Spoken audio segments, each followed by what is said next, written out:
gonna be doing another retro recipe, only this time we're going to lighten it up a little. This is green goddess dressing.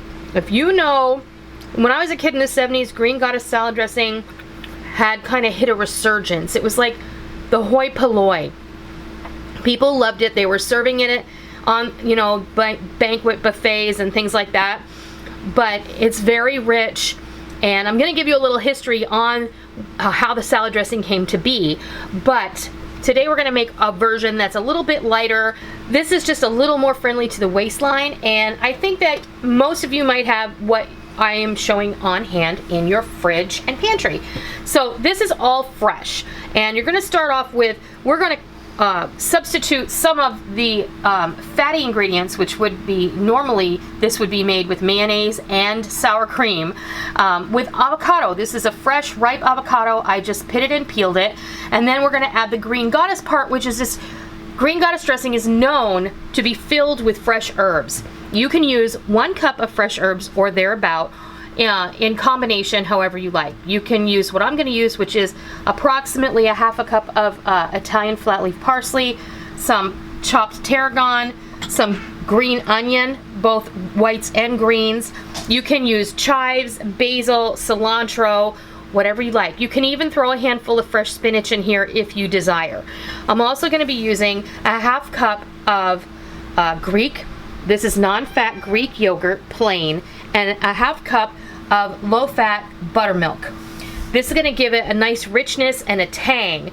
We're also going to be using the juice of 1 lemon, 1 clove of garlic, some salt and pepper, and some anchovy paste. Traditional recipes for green goddess dressing call for up to 6 anchovy fillets. Now don't be afraid of anchovies. They don't taste fishy. They just taste salty, and when they're cooked they taste nutty, and they give a really interesting depth of flavor. You won't be able to taste fishiness when you use this.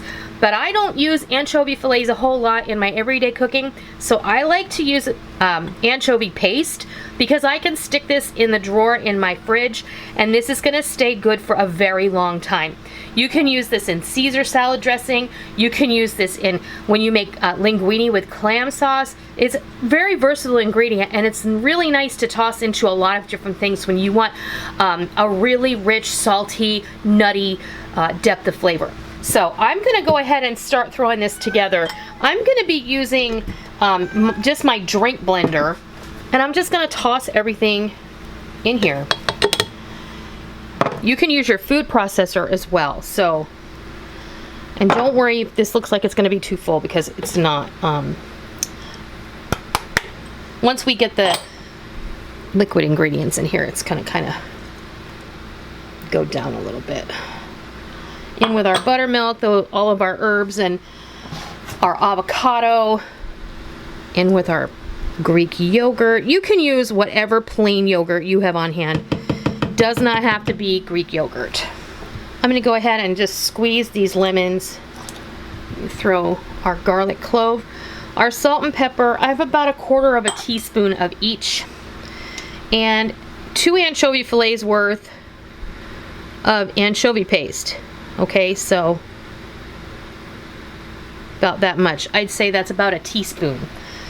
And like I said, don't be afraid to use anchovy paste, because it is a lovely ingredient to add to so many different sauces and dressings. Get your lid on good and tight. Put it in there, and we're just going to blend.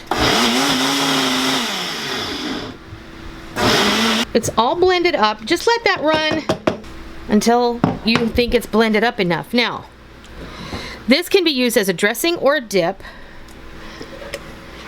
And if you want this to be a little bit of a thinner consistency, then by all means you can add some water in here and it'll be lovely. So that is green goddess salad dressing, made lighter and friendlier, and it's super delicious. I'm gonna go and put this on a plate with a little something, and then I'll be back and I'm gonna share a little bit of the history of green goddess salad dressing with you. Well, there you have it, green goddess dressing. I went ahead and I just put some of the dressing in a little serving bowl, but here's our green goddess dressing. I've just paired it with a little fresh green salad with some roasted shrimp on top with some cucumber and tomato. You can serve this any way you like. This dressing is also great as a dip with fresh vegetables or little toasts. People are just gonna love it. I also want to let you know that if you like, you can add some white wine vinegar or some rice wine vinegar to give this even more tang. You can also thin it down if you like it a little thinner. This is entirely up to you, and you should make it to suit your own taste. I hope you give green goddess dressing a try sometime soon, and I hope you love it. And until next time, I'll see ya.